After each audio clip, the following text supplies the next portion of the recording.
na ako dinhi naglaag-laag.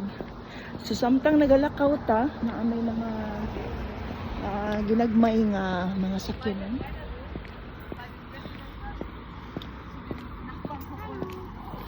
Ay. Nay nag-hi na ako, nay naghilo na ako sa kay naka-uniform ko, sa naka-darndel ko, kanang costume sa Oktoberfest.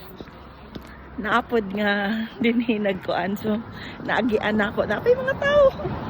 Bisan pag tungang gabi so ako rang usa naghilo sila, murag giganahan sila nagtanaw na ako.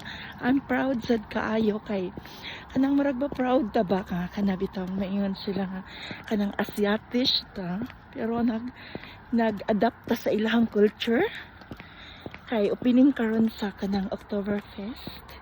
So nag-Oktoberfest me. So kanang kuan sila kanang lahi sila dinhi kanang murag proud kay sila nga naabit tay mga Asiatish nga kanang ni-adapt sa ilang culture. So murag medyo ngit-ngit ta kayo karon. Medyo ngit-ngit ta.